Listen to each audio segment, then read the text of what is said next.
Alright, I've been looking forward to this set for some time. It's the Rancor with Luke Skywalker and Slave Oola Funko Pop set. And this just came out fairly recently, basically in the last few days, I think. And I got this from Big Bad Toy Store just because, well, I like them, and they had seemed to have the earliest stock of just about any place I could find. This is a previews exclusive, which means, as I understand it, that it's available to sort of online retailers like online toy stores or comic book shops. And I think also sort of your local comic store would also be carrying this, theoretically anyway.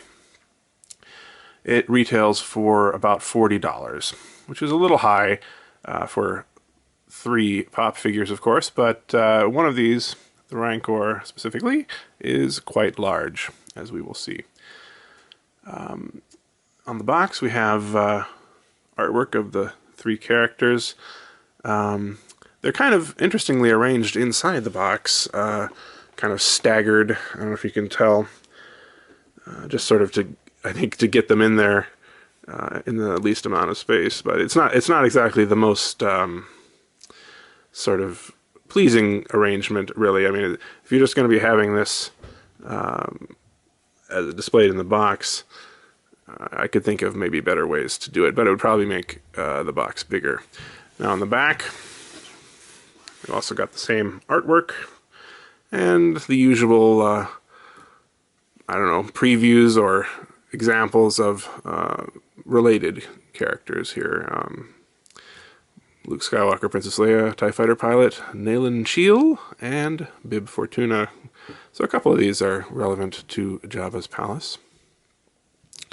Alright, so as I said, I've been looking forward to getting this since I first heard about it, mostly because, well, obviously I want the Jabba's Palace characters, but also because they recently released a Jabba's Palace set very similar to this one, which was a Walmart exclusive, and I think it would go really well with this set, that being the Jabba's Palace set with Jabba, Slave Leia, and Salacious Crumb. I'll show you that with this in just a little bit, but first let's go ahead and get this out of the box and see what it looks like. Before we take a closer look at the figures themselves, I thought I'd show you what the inside packaging looks like, and this may be part of why I thought the figures in the package didn't look quite so great, was that they've got this giant kind of shield here to keep them in place, which is probably a good thing. I've seen, especially in these kind of 3-packs, a number of cases where the heads kind of get smushed down or misaligned, and it doesn't look so great. But yeah, you need to take that off, of course, to really get a good look at them. So we'll start with Luke Skywalker, which is the only character in this set that we've seen before in pop form.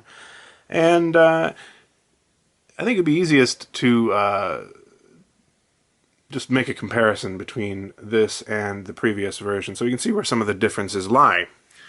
So here is the original version, and as you can see, he's got his lightsaber, but more important than that, he's got his glove on his right hand, and if you recall, the reason he has this glove is that he was shot in the hand with a blaster on Jabba's sail barge during that fight.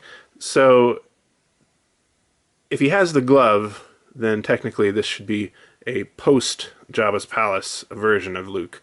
And as you can see over here, he does not have the glove on his robotic hand. Also, he has this sort of fold-over thing on his front, which is more how he looked when he was sort of fighting Vader and stuff like that.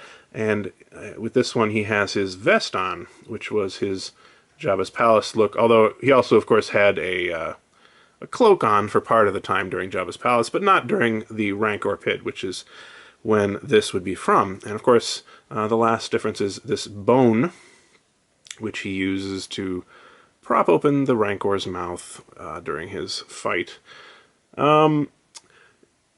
Interestingly, the size of his hands is also quite different, I just noticed.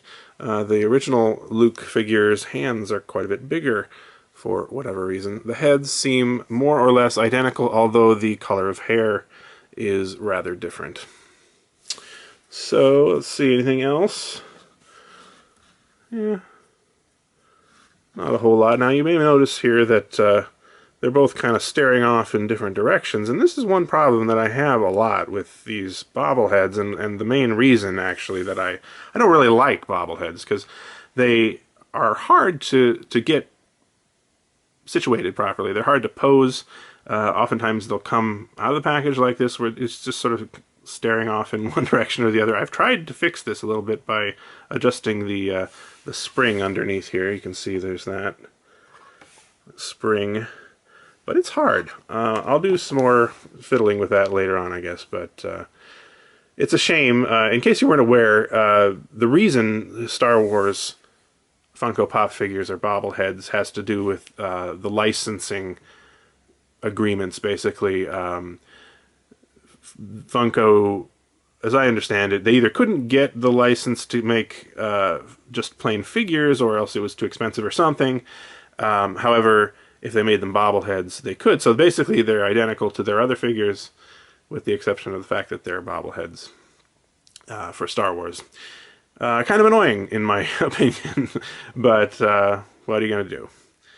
Next up, we have Oola, and Oola's got a similar problem with her head kind of being a little bit off kilter here. I've adjusted the camera a little bit to make it look a little bit better, but if you look at her from the side, she's staring up into space for some reason, and I'm not sure how to fix that. I think what I'm going to have to do is put a little, like, wadded up piece of paper or something back here where you can't see it, and just force her head down, because I can't get the spring, no matter how I adjust this. I can't quite get it to have her looking normal.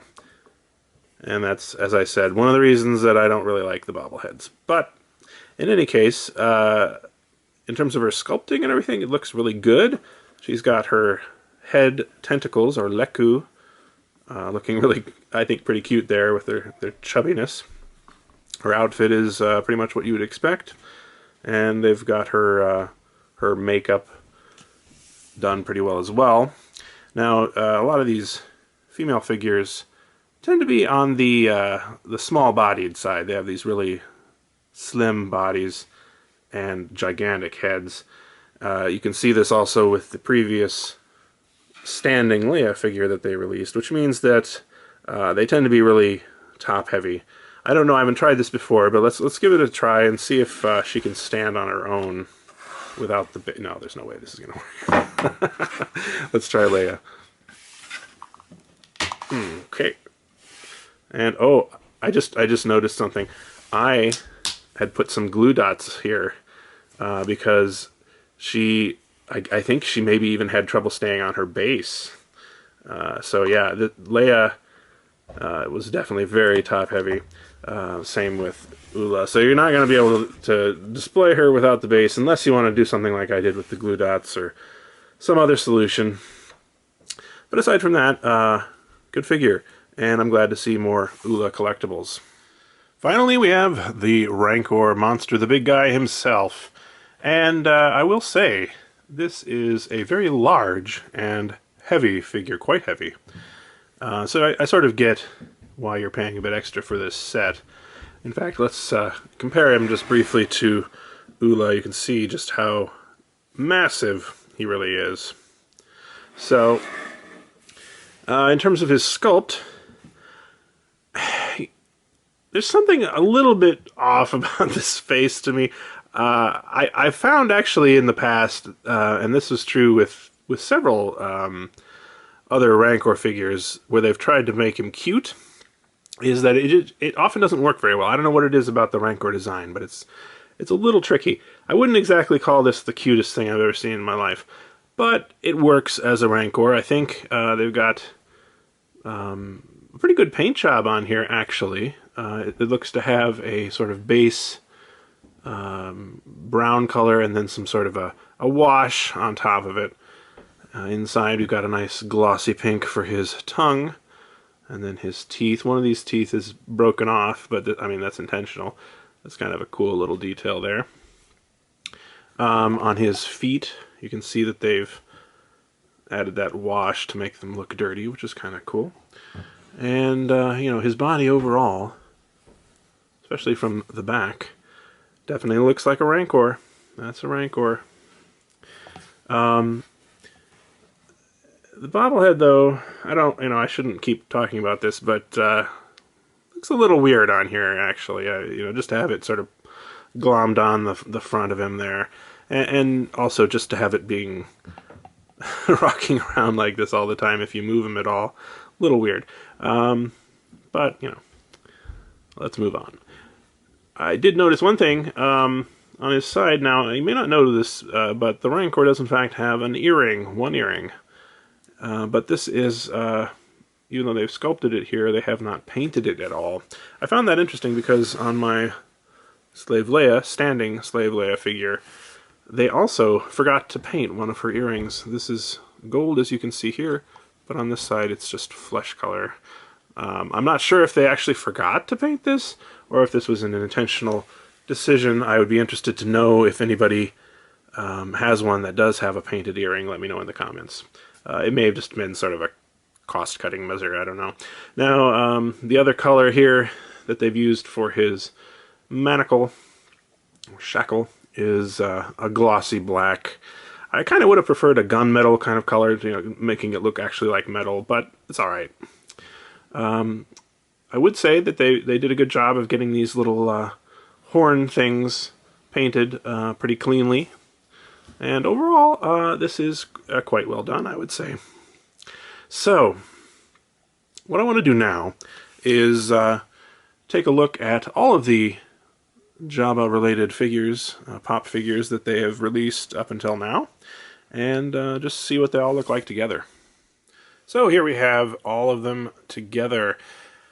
And this is what I would consider all of the Funko Pop figures that could conceivably go in a Jabba's Palace display. As I said in some other videos, there are other ones that you might include, such as the R2-D2 figure. I'm kind of waiting to see if they might come out with a drink-serving version of him, but maybe I should pick up an R2 for this display as well. I also could have put this guy, who is the flocked Chewbacca from the Smuggler's Bounty set, the first Smuggler's Bounty set. What could have gone with Leia as Bosch here. Let's do a quick rundown. We have the Morning Guard, Leia as Bosch, Luke with the Bone, Rancor, Oola, Leia, C-3PO, which is not really a special Jabba's Palace version of a C-3PO, but doesn't really need to be, Jabba, Salacious Crumb, Bib Fortuna, and of course, Boba Fett. One thing I really like about the Funko Pop figures in general is that they have just such an incredible breadth of characters that they have. There's an amazing number of characters from all kinds of properties, movies and TV and so forth, but even within Star Wars, they have a very large selection of characters, and it's getting bigger all the time, so I fully expect them to be expanding this selection of Jabba's Palace characters as well. They recently announced a Re-Yeez figure, which will be a Walgreens exclusive, and hopefully they'll bring some more out. In terms of ones that I'm kind of hoping for, I guess some of the more obscure aliens would be nice. They could be done as exclusives because, if it's an exclusive, they don't have to be quite as broadly appealing. But, for example, a Man or Yak Face, that kind of character I think could be really good. Also, Han and Carbonite seems like a no-brainer, although I'm not quite sure how they're going to pull off the bobblehead feature. What about you? Do you have any particular bobbleheads you'd be interested in getting for Jabba's Palace or for Star Wars in general? I'd be interested to know. Let me know in the comments. If you like this video, I'd really appreciate it if you could give me a like. It really helps out a lot. And, if you want to see other videos like it, I have made a number of related videos about Funko Pop figures and other Star Wars merchandise. Also, if you want to be notified when I make new videos, feel free to subscribe. And thanks a lot for watching.